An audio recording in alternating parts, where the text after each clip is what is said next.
buenas noches. Estamos cerrando la jornada aquí en Panorama U, segunda edición, y vamos a ver a lo largo de esta media hora cuáles son los temas que hoy terminaron de posicionarse en los medios de comunicación y en las redes sociales.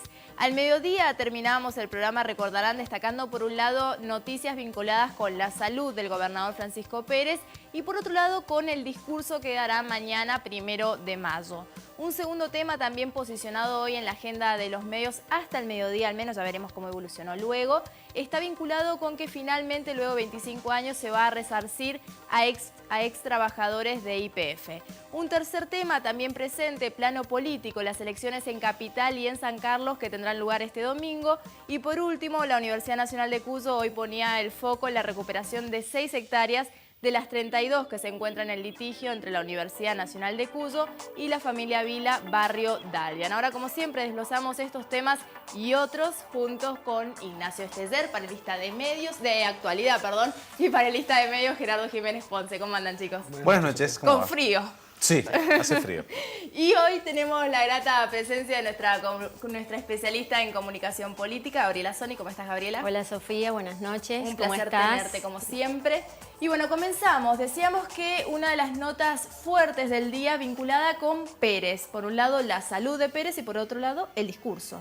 Sí, el tema del discurso en la Asamblea Legislativa ha sido un tema que ha sido fuerte ya desde hace un par de días. Se ha empezado a hablar del tema. En algún punto por algunos conflictos gremiales que parecían ensombrecer la posibilidad de la Asamblea, de la apertura de sesiones en la Asamblea, y por otro lado la información de por sí de un pequeño análisis de los discursos de Pérez a lo largo de estos años. En algunas radios se ha hecho ese trabajo. Se ha ido viendo de qué ha ido hablando Pérez a lo largo de estos años y se especulaba con respecto a qué temas podría llegar a hablar hoy día. Los Andes esta mañana en tapa hablaba de este tema.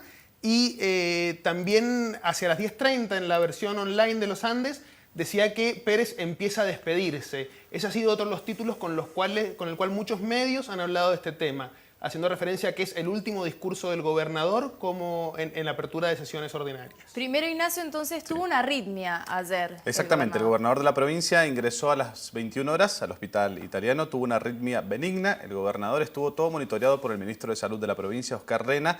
Está bien el mandatario provincial, esto se pudo revertir sin medicamentos, según lo que manifestó su médico personal y también el ministro de Salud de Mendoza. Hoy a las 9 de la mañana salió del hospital, trabajó normalmente y mañana dará su último discurso de apertura de sesiones ordinarias de la legislatura provincial. Hay expectativas respecto sí, de los ejes que va a tratar, ¿no? Totalmente, hay mucha expectativa. Bueno, se espera que el gobernador en una primera etapa de su discurso haga un resumen de sus 3 años de gestión.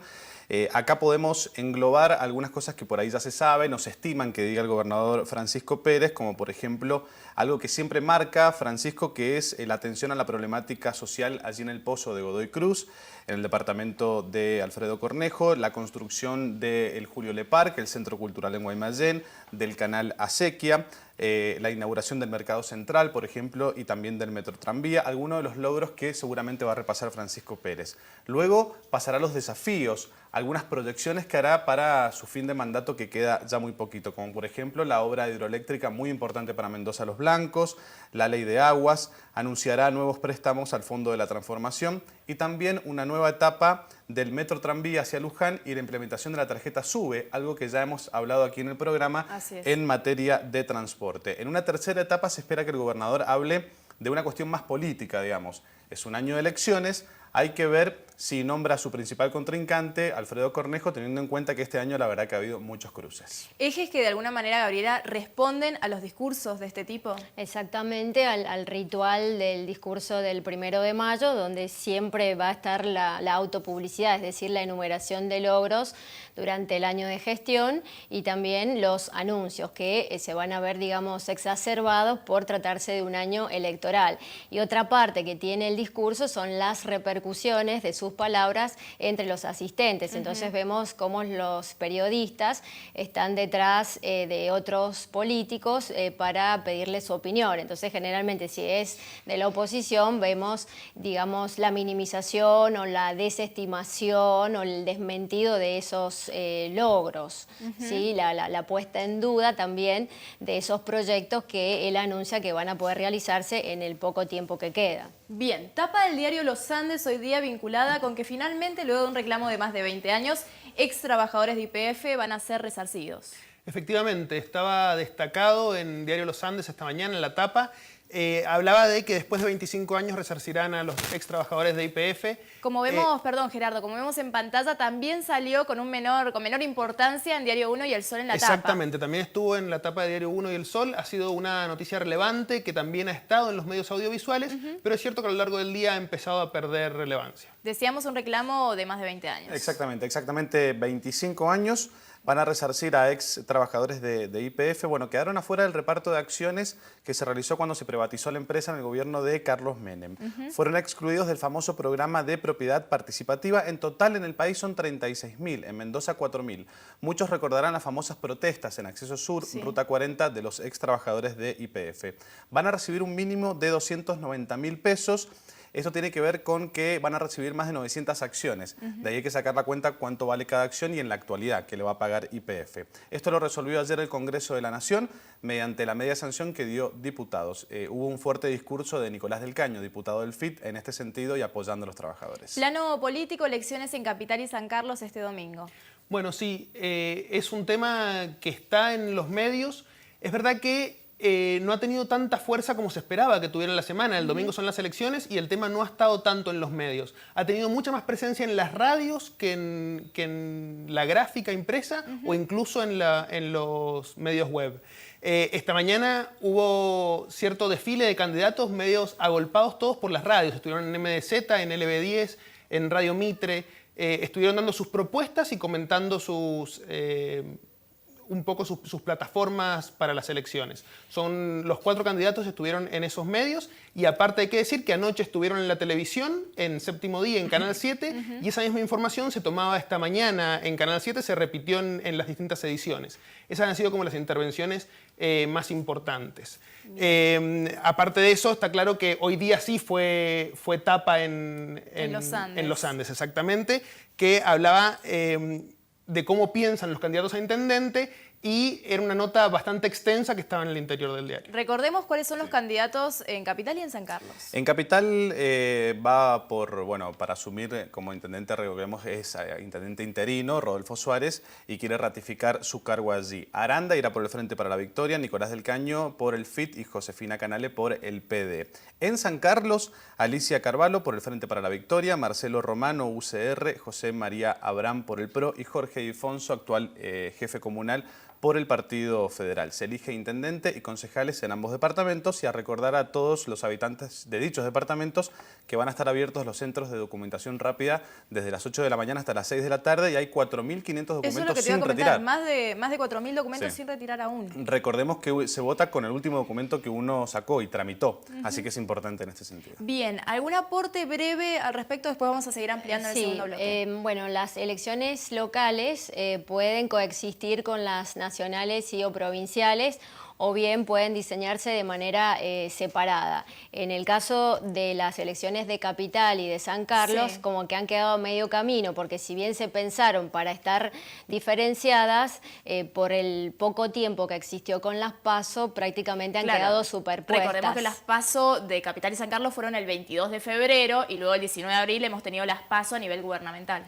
Entonces los candidatos tuvieron que esperar las PASO, esperar las repercusiones y recién han podido aprovechar esta semana para hacer campaña. Entonces digamos que los que se ven beneficiados son los candidatos que quedaron mejor posicionados en las PASO. El 22 de febrero. Exactamente, y bueno, tienen más dificultad para posicionarse los otros candidatos. Además tenemos que tener en cuenta que estos candidatos que salieron favorecidos en las PASO son los que están ejerciendo justamente. ¿Por qué coincide que son los que ejercen con los que están mejor posicionados?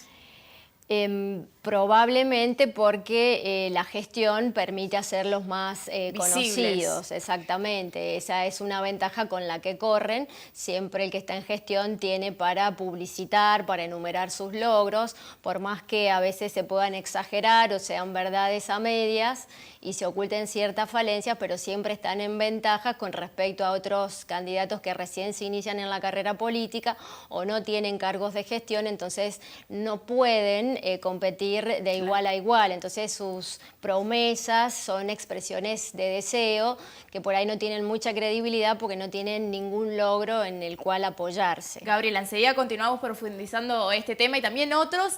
Recuerden que ustedes pueden opinar, para eso está nuestro Facebook como Señalu, nuestro Twitter @SeñalUTV y también nuestra web www.señalu.tv. Hacemos el primer corte, ya regresamos.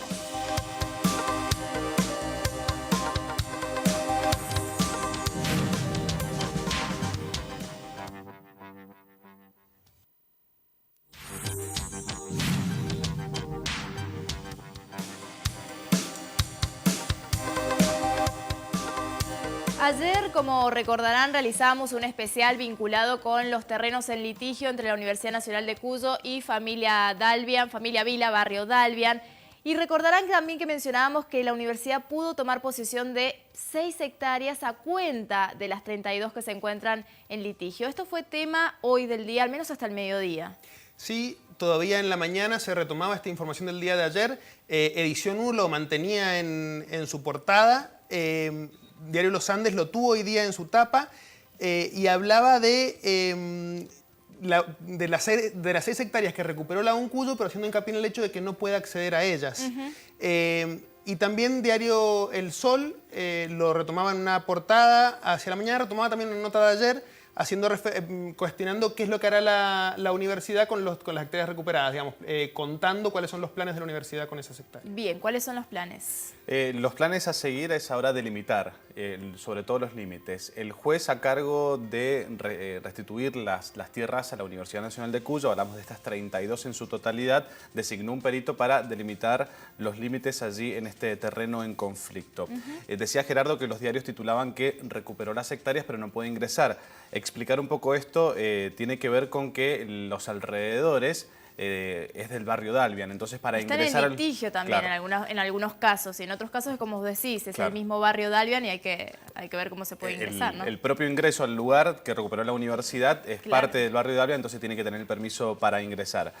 Bueno, se recuperaron 6 hectáreas, quedan las restantes, son 32 en total, y recordemos que en el 2012 la Corte Suprema le dio la razón a la Universidad Nacional de Cuyo en el conflicto con Barrio Dalvian y la familia Vila. Esto generó todo un proceso largo que ahora en el 2015 empieza de a poco a restaurarse, a restituir las tierras hacia la UNC. ¿Qué otra información aparecía esta tarde, Gerardo? Bueno, en la mañana teníamos claramente la información con una agenda particular que habían ido armando los medios, y hacia la tarde la agenda cambió en forma bastante drástica porque en las primeras horas de la tarde se conoció información de una nueva erupción del volcán Calbuco. Esta información la replicaban absolutamente todos los portales web de la provincia hacia las 17, 18 horas. Lo tenían todos en portada, más allá de que lo informaban desde un poco más temprano. Ahí lo estamos viendo. Por ejemplo, El Sol hablaba de una nueva erupción del Calbuco. El sur se prepara para las posibles consecuencias.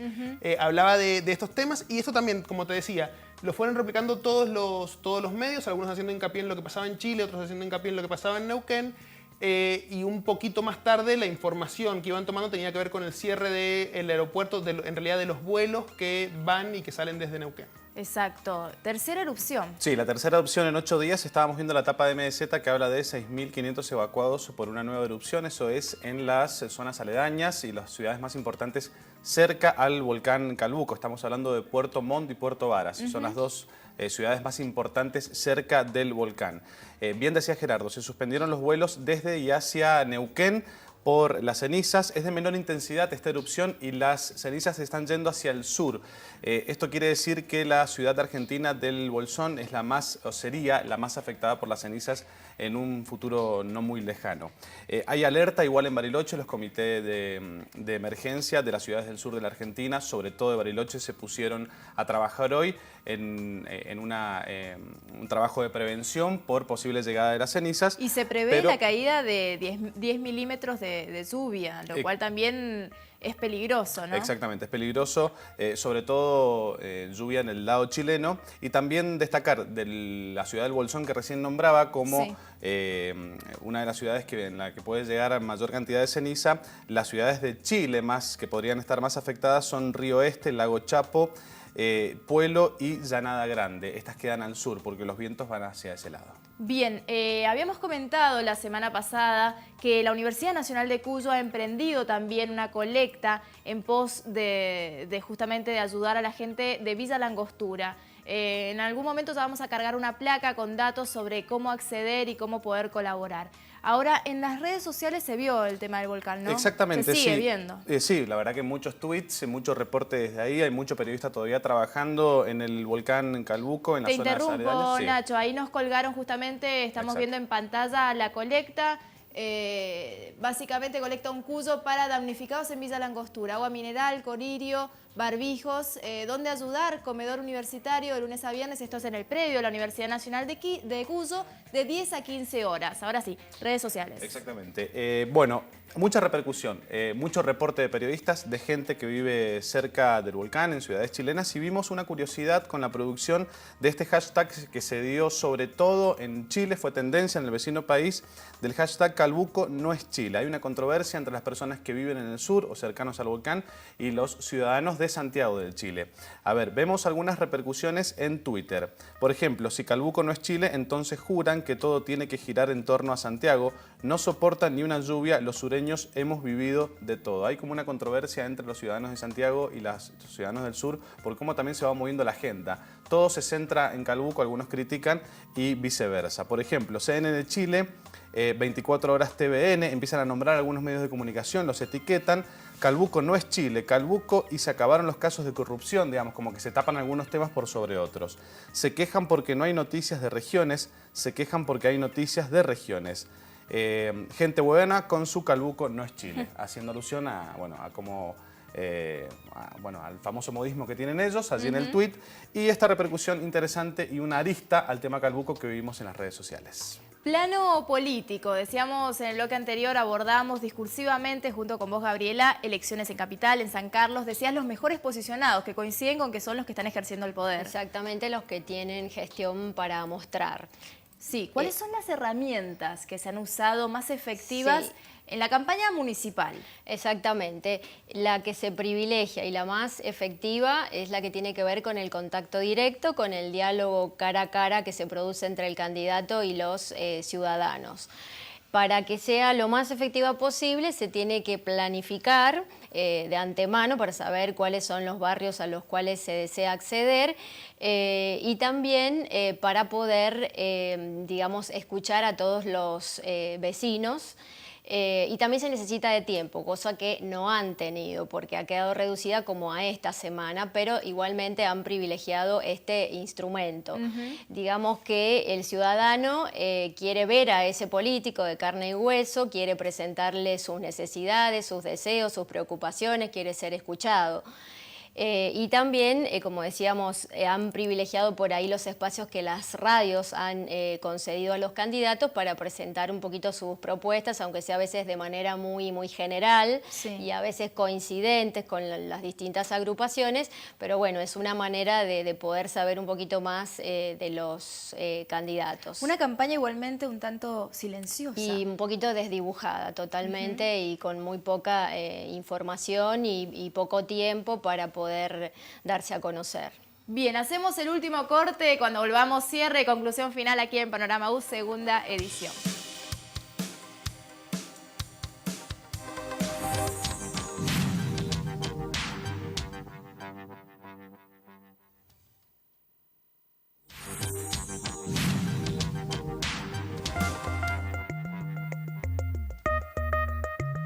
Último bloque, ¿y qué otra información podemos recalcar, Gerardo? Bueno, en la mañana ya se informaba acerca de un juicio por trata de personas, el más grande de la historia de la provincia, y MDZ titulaba hoy en la tarde el dueño del prostíbulo Pyme VIP en el banquillo. Esta información también fue tratada en los medios audiovisuales, se informó en las radios y también en la televisión hubo móviles y entrevistas a algunos de los implicados, sobre todo a sus abogados defensores. Ampliemos. Ampliamos información. Bueno, hay 11 imputados en este juicio, bien lo marcaba mi compañero que es el más grande, en este...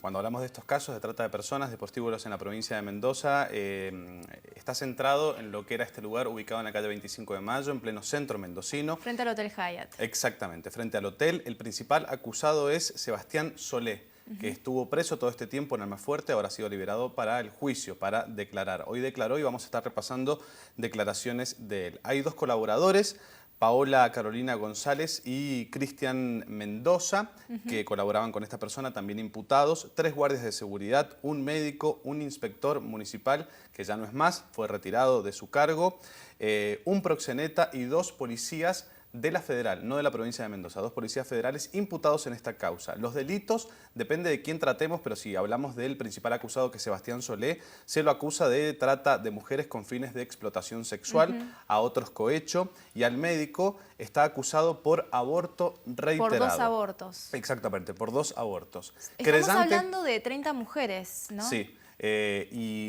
Cuando hablemos del inicio, de cómo empezó la investigación, se trata de una persona que denunció a la unidad de asistencia en secuestros extorsivos y trata de personas en Buenos Aires, porque se escapó del lugar y pudo denunciar a esta unidad que acabo de nombrar la situación que se vivía allí, y principalmente nombró a Solé, que era el dueño del lugar, y a 2 chicas que estaban secuestradas allí.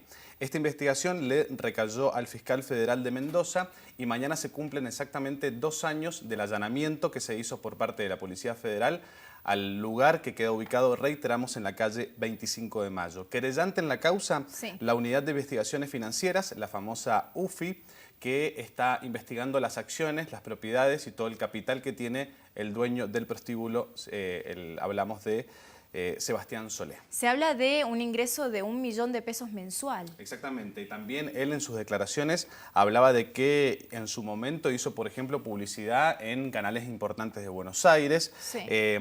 Algunas de las declaraciones de hoy, por ejemplo, textual, él dijo: no sabía que estaba incurriendo en un delito, quise habilitar el lugar, pero no había encuadre legal. Algunas de las declaraciones. La publicidad de Pyme VIP la pasábamos durante los partidos de fútbol y durante transmisión de programas importantes en Buenos Aires. Tuvo varios controles de gendarmería, de la policía, pero el local nunca lo cerraron. Muy cerquita había una comisaría en donde por esto están involucrados 2 policías de la Federal. Bien, volviendo con el plano político, Gabriela, decíamos en el bloque anterior los cierres de campaña, un cierre de campaña que vos decías desdibujado, hablábamos también de las herramientas, y una herramienta es el debate, que Gerardo también comentaba, ¿no? Que se realizó un debate ayer. Sí, efectivamente anoche hubo una instancia de debate en el programa Séptimo Día de Canal 7. Allí estuvieron los candidatos a intendente de la ciudad de Mendoza y también de San Carlos, y tuvieron su espacio para proponer lo que piensan hacer si llegan al cargo. Sí, Gabriela. Claro, no es un debate tradicional de cara a cara, porque es a 4 bandas, es decir, estaban 3 candidatos en el piso, uno en un móvil, pero digamos que es un evento de campaña interesante por la información, porque el ciudadano tiene a la vista todos los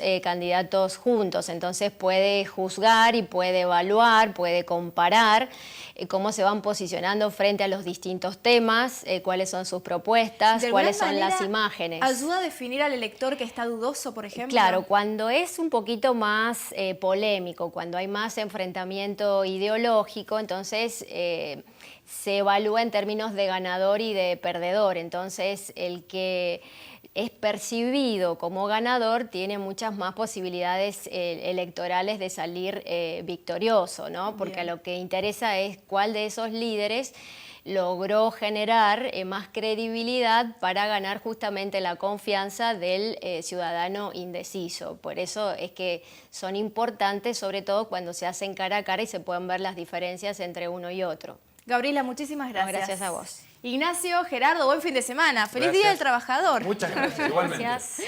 Y bueno, buen fin de semana para ustedes también. Mañana no nos vamos a encontrar recién el día lunes a las 13 horas, pero antes, ¿qué nos deja esta jornada? Bueno, no los temas principales es el volcán Calbuco, las consecuencias que sigue generando y bueno, las medidas que se están tomando para evitar mayores conflictos. Y un segundo tema vinculado con el gobernador. Decíamos, por un lado, noticias que hacían referencia al estado de salud, que ahora está bien, y por otro, al discurso que dará mañana como apertura de la Asamblea Legislativa. Esto fue todo por hoy.